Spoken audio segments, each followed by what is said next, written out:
E um caso facilzinho, uma pracinha é uma edificação. Edificação é obra pública.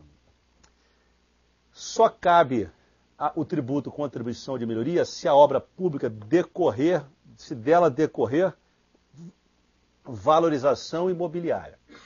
Ponto. Se não decorrer valorização imobiliária, não cabe o tributo. Se ocorrer desvalorização, não cabe o tributo. Outra observação. O fato gerador, se ocorrer valorização imobiliária decorrente de um serviço público, dá direito à cobrança do tributo? Não. Valorização imobiliária só se decorrer de obra pública. Se decorrer de serviço público, não dá direito ao tributo. Valorização imobiliária só se decorrer de obra pública. Lugon, olha só a pergunta do aluno. No meu município, colocar em atividade a coleta de lixo domiciliar. Está o serviço impecável e os imóveis todos foram valorizados. Pode ser cobrada a contribuição de melhoria? Não, porque isso não é obra. Isso é serviço público. Muito bem.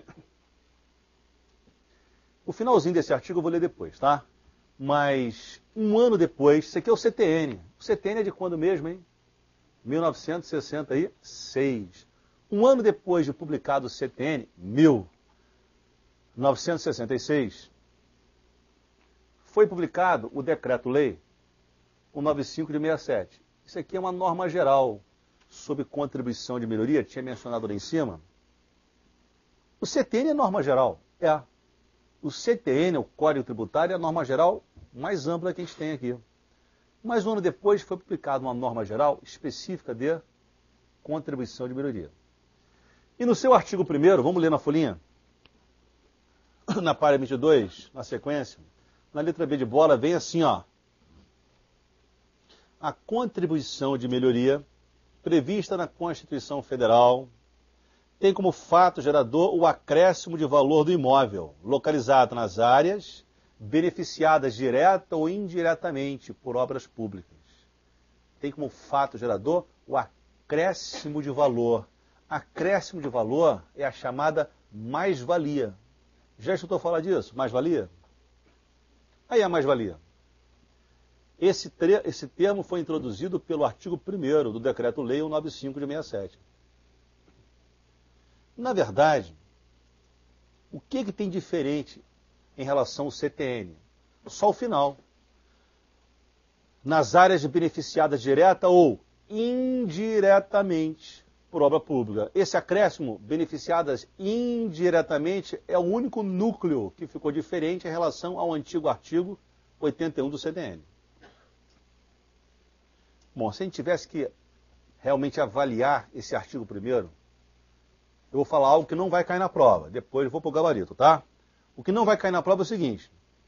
O Supremo não concorda com isso. Não cai na prova isso. O Supremo não gosta de falar em valorização indireta. Quem está escrevendo vai errar o concurso, hein? O Supremo diz que valorização indireta gera enriquecimento sem justa causa. E o que seria uma valorização indireta? Algo muito fluido. Por exemplo, já pensou se constrói um metrô numa determinada região do município? Esse metrô faz com que os imóveis de uma outra região sejam valorizados? Por exemplo,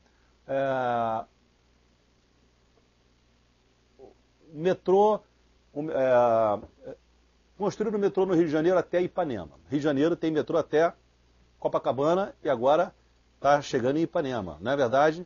Estão querendo construir o metrô até a Barra da Tijuca. Imagina só, se o metrô ter chegado a Ipanema, justificasse a valorização do imóvel da Barra da Tijuca. Deu para entender? Ó, há uma tendência que depois ele vai para a Barra da Tijuca. Já chegou na Barra da Tijuca? Não, está em Ipanema. Ah, mas o imóvel da Barra já valorizou, que é uma expectativa. Então, valorizou o imóvel de Ipanema e da Barra da Tijuca. Isso é enriquecimento, valorização indireta. Área valorizada indiretamente pela obra pública. Beneficiamento indireto. Desculpa, o Supremo não gosta disso. Mas, infelizmente, apesar de nas entrelinhas dizer que não gostava, quando foi julgar se estava ou não estava recepcionado o artigo 1º desse decreto-lei, o Supremo passou a régua e disse recepcionado. Cai na prova. O artigo 1º do decreto-lei, o 95, está recepcionado. Ô, Lugon, você não falou que o Supremo não gosta? Eu falei para você não anotar. Porque foi uma decisão ultra paradoxal. Decisão paradoxal. Não está na hora da gente perder tempo com isso. Vamos para a provinha. A pergunta é, independente do Supremo nas entrelinhas, Lugon, o final da história é, o Supremo, para ele, o artigo 1º desse decreto-lei, o 95 de 67, está ou não está recepcionado? Está recepcionado. Alguns autores também não anotam. Alguns autores entendem que esse artigo 1º revogou o artigo 81 do Código. Esse é o pensamento do Supremo? Não. Os dois artigos são conjugados, ou seja, tanto um quanto o outro estão valendo. Ambos estão recepcionados. Então pode cair na minha prova como fato gerador da contribuição de melhoria, tanto a tal da mais-valia, como está escrito aqui no artigo 1º, como você leu. Como pode cair também o artigo 81 do Código. Literalmente os dois. PT, saudações. O tempo passou. E, vamos para a letra C, veio a emenda Passos Porto, a chamada emenda 23 de 83. Costumo brincar em sala de aula, né? Eu lembro até hoje disso. Eu estava assistindo aula com um grande gênio dos gênios do Rio de Janeiro, o professor Paulo de Tarso, né? E ex-fiscal do ICMS São Paulo, depois, né? Foi o cara que realmente mais aprovou gente em concurso público naquela época, né? E é o cara que sabe todas as matérias num grau de conhecimento absurdo, né? Então, realmente, a gente teve o prazer de ter aula com ele, conhecer, sabia de economia, professor de português, professor de português. Pior que isso não tem, né? Professor de português, difícil, né? Economia, tributário, contabilidade, sabia tudo. E aí, no privilégio de ter aula com ele, eu perguntei, Paulo, como é que fica a emenda 23 de 83? O que ela diz? Olha aí. Está dizendo que o fato gerador da contribuição de melhoria passa a ser benefício. Espera aí, está na emenda constitucional. Eu perguntei, e o que eu ponho na prova? Bom, primeira resposta. Em primeiro lugar, a gente não sabe o que é benefício, porque tem que haver uma lei complementar regulando a emenda. Porque essa norma tem que ser regulada em lei complementar. Ninguém fica sabendo o que é benefício antes que uma lei complementar o diga.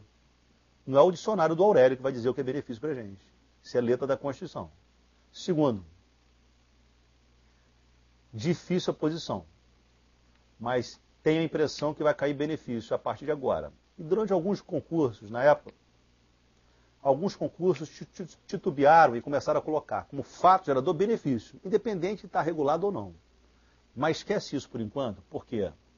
Porque o tempo passou e veio a Constituição de 88. Então, esse benefício, ninguém sabe até hoje o que é. Dá um exemplo.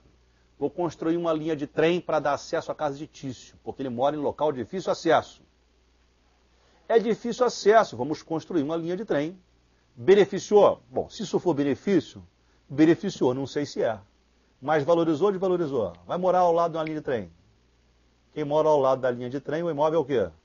Desvalorizado. Já pensou um benefício que desvaloriza? Criou um paradoxo novo, né? E aí, como é que faz? Como é que funciona? Deixa de lado, porque essa emenda Passos Porto, como ela não foi nunca regulada, o Supremo não aceita a sua aplicação hoje em dia. É bom você anotar, não se aplica a emenda 23. O Supremo não aceita. Qual o problema? Eu não cheguei na Constituição atual ainda? Segura um pouquinho, segura um pouquinho. Ó, o colega perguntou, a emenda não é a Constituição de 67? Sim. Eu estou analisando a evolução dos fatos. Eu estou evoluindo, né? Eu estava em 66, passei para 67, agora estou em 83, estou chegando à atual. Aguenta aí. O raciocínio é para você narrar na provinha, que depois vem a pergunta maldosa, né? Aí veio a Constituição de 88, atual. Vamos ler o artigo? 145, inciso 3, dispõe: a União, Estado, DF, município poderão instituir contribuição de melhoria decorrente de obra pública. Em cima da expressão decorrente, coloca um sinal de interrogação. Por quê? Interrogação para mostrar o quê? Que a Constituição não disse, não definiu o fato gerador, deixou em aberto. Ela não disse o que decorre da obra pública, diz? Não. Conclusão do Supremo. Conclusão da doutrina que acompanha o Supremo. A atual Constituição não definiu, no artigo 145, não definiu o fato gerador da contribuição de melhoria, não definiu. Deixou em aberto. E aí sim, vem o Supremo e diz: quem é que estará recepcionado? Existe alguma lei prévia tratando do assunto? Existia a emenda 23, está vendo agora? Ó, existia o Código no artigo 81 e existia o artigo 1º do Decreto-Lei 95, aqueles 3 itens anteriores. E o Supremo, na sua análise, eu não vou entrar na decisão dele para não discutir o que ele fez, eu vou dar só o final, ele decidiu que emenda Passos Porto não se aplicava. Esquece benefício porque nunca foi regulado por lei complementar. Estariam recepcionados tanto o artigo 81 do Código quanto o artigo 1º do Decreto-Lei 95 de 67. Recepcionar, 2. Então, o que preenche essa lacuna, esse vazio da atual Constituição? Quem preenche é o Código no artigo 81. Ou o Decreto-Lei 95 de 67, no artigo 1º. PT, saudações. Tranquilo? Então, quero ver se você está em paz mesmo com a provinha. A pergunta número 1 é: o fato gerador da contribuição de melhoria é qualquer benefício? Não. Falsa questão. Emenda Passos Porto não se aplica. Emenda Passos Porto não se aplica. A emenda 23, né? De 83, não se aplica. 2. O fato gerador da contribuição de melhoria é valorização imobiliária decorrente de obra pública. Ou obra pública da qual decorra valorização imobiliária. Não acabei não, ó. Conforme definido na Constituição? Falsa questão. Porque a Constituição não define, quem define é o Código. Ou, na pior das hipóteses, o Decreto-Lei 95. Se eu disser que o fato gerador está definido na Constituição, falsa questão. Cuidado com o finalzinho. Tranquilo? Quero dizer para o meu aluno que a gente está aqui não para ensinar 1001 correntes do direito, né? Tá para ensinar provinha de concurso, macete, prova de fiscal, prova objetiva e prova até na área de procuradoria, prova objetiva de direito. E eu não estou aqui para dizer para você pensamento de autor. Por exemplo, tem autor que eu adoro, que vai dizer para você que o Decreto-Lei revogou o 81 do Código. Tem autor que vai dizer que o Decreto-Lei revogou o 81 do Código.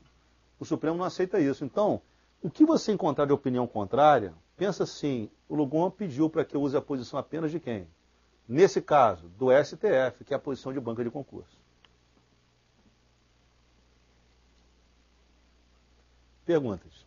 Fato gerador, tranquilo, né? Vamos passar para outro assunto? Vamos falar dos limites. Virando a folhinha.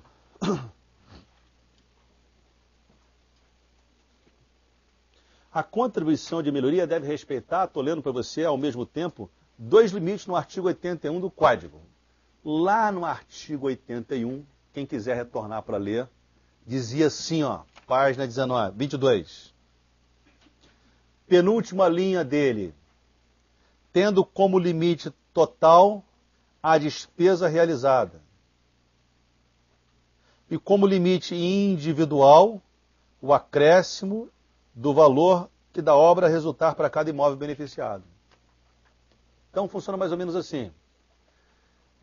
Custo da obra, R$1 milhão. Vou dividir por todos que tiveram o imóvel valorizado. Quando eu calculei a contribuição de Caio, deu R$10 mil. Lugon, que absurdo, diz o aluno. O imóvel dele valorizou 10 mil eu posso cobrar. Porque eu posso cobrar dele até o montante que ele recebeu de valorização, porque esse é o limite individual. Agora, se na divisão desse 11 mil a cobrar dele, 11 mil eu não posso cobrar. Eu só posso cobrar de cada um até o montante que ele recebeu de valorização. Eu não estou dizendo que vai ser feito isso, mas é o limite máximo. Agora, cuidado. Ajustei o valor de Caio. Vou pegar agora o imóvel de Dalila. Ajustei o dela também. Aristóteles, Ptolomeu e a turma toda. E Tício, faltou o Tício, né? E depois de ajustar todo mundo, eu vou somar todas as contribuições. Espera aí. Se eu peguei R$1 milhão e dividir, o somatório é óbvio que não pode ultrapassar o quê?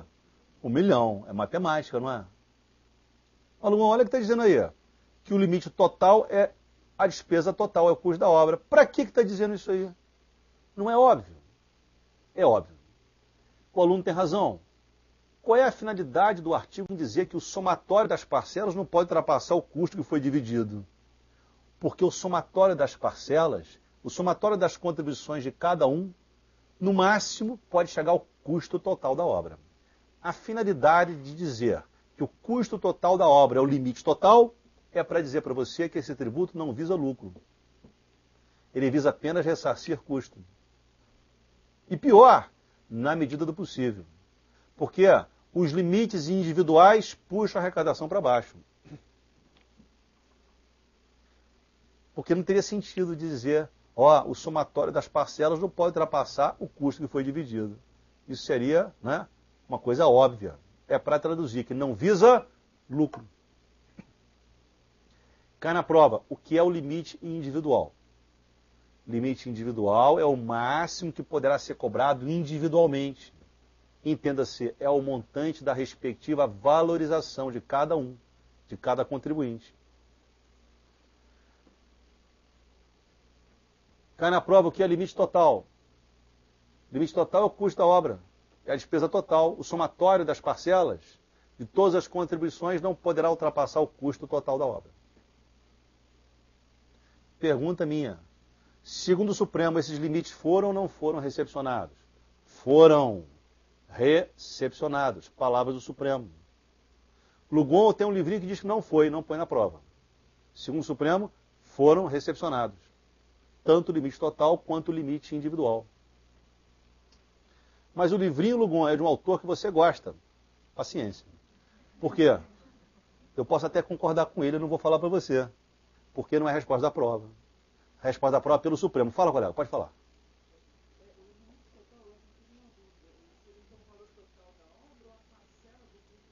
Financiado, não. O limite total é até o custo total da obra. É a parcela do valor total da obra que está sendo financiada pelo tributo. Não é? Olha aí, ó.